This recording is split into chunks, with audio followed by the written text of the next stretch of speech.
लेकिन इन्होंने एक और प्लेयर के बारे में बोला था कि ये हमें नहीं चाहिए, लेकिन वो था, वो सिलेक्शन कमेटी ने डाला।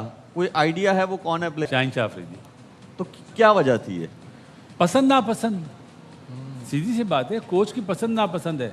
आप क्या समझते हैं जो सलमान अली आगा जो फैसले कर रहा है या माइक हसन जो कर रहा है, ये इनके अपने फैसले? लेकिन पसंद ना पसंद तो समझ आया, पसंद ना पसंद है या परफॉर्मेंस पे उसको बोल रहे थे या किसी और कोई मसला और था? परफॉर्मेंस पे तो नहीं होता था बाहर वो शाहिनशाह अफरीदी, उसकी आप विकेट्स देख लें T20 में। ऐसे मैच तो में अगर वो खराब बॉलिंग कर जाता है बात समझ में आती ऐसे है। तो मुझे लगता है कि सबसे ज्यादा ज्यादती हारिस रऊफ के साथ हुई है, उसको होना चाहिए था।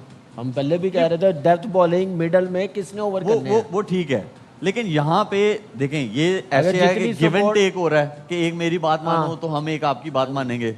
अगर ऐसे टीमें तो नहीं जीतती, ऐसे तो कॉम्बिनेशन नहीं, बाबर आजम देखें, Babar Azam, Mike Hesson same statement, Salman Ali Agha same statement के वो चाहते थे कि हम 4 नंबर पे उसको मुझे एक बात खिलाएं। पता है, कोच को किसने कन्विंस किया कि ये बंदे चाहिए हमें, ये होने चाहिए?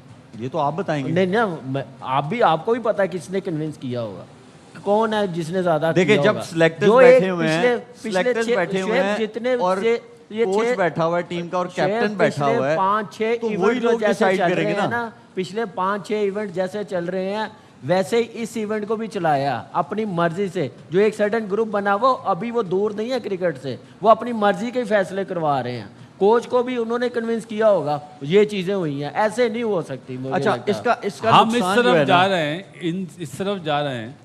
मुझे ये तो बताएं चैंपियंस ट्रॉफी के बाद रिजवान को किसने बाहर करा? नहीं पता मुझे। हम माइक हैसन पे जो आप- बात कर रहे हैं कि माइक हैसन ने मतलब इंसिस्ट करा बाबर के लिए, सही है, बिल्कुल सही बात है, ये हम पहले बोल चुके हैं। तो रिजवान को बाहर करने वाला कौन था? वो भी तो माइक और हैसन था। अलीम डार ने कहा कि मुझे अगर आप शादाब और बाबर आजम को टीम में रख रहे हैं तो रिजवान को भी होना चाहिए टीम में। जब आप बाबर को रख रहे हैं तो फिर रिजवान का तो उससे ज़्यादा बेहतर परफॉर्मेंस है। नहीं तो लेकिन एक तरफ तो शायद भाई ऐसा भी है ना कि एक को जैसे बासित भाई ने कहा कि शाहिनशाह अफरीदी को वो कह रहे थे कि नहीं चाहिए, लेकिन वो फिर सिलेक्शन कमेटी ने बोला कि नहीं होना चाहिए उनको। वो तो मुझे समझ आ गई। अब मेरा आपसे एक और सवाल है।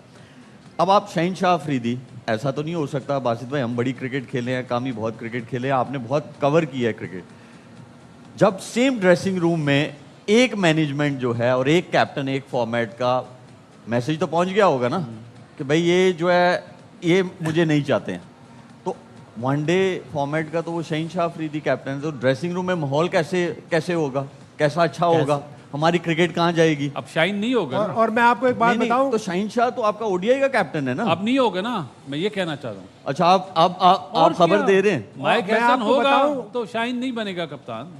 आपकी याद नहीं प्रेस कॉन्फ्रेंस में जब मैंने अगर कहा कोच ही ना था, होगा हंसी तो? बता रही है अगर कोच ही ना हुआ तो बांग्लादेश के लिए शाहिद तो भाई है के वो। शाहिद भाई के पास है इसके बारे में भी खबर। माइक हैसन ने अपने एक दोस्त से ये कहा कि इस टीम में इतनी पॉलिटिक्स है जितनी पॉलिटिक्स में नहीं होती।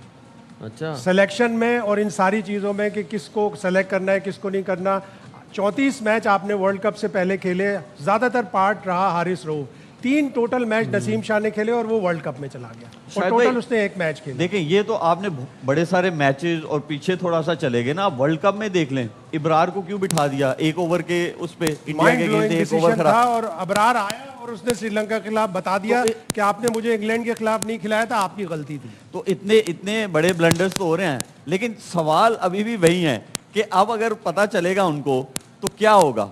यही होगा ना कि वो भी अब ग्रज रखेगा अंदर कि यार ये मुझे नहीं चाहते थे। तो आपका क्या, वो आपके 2 फॉर्मेट की चीजें खराब होंगी।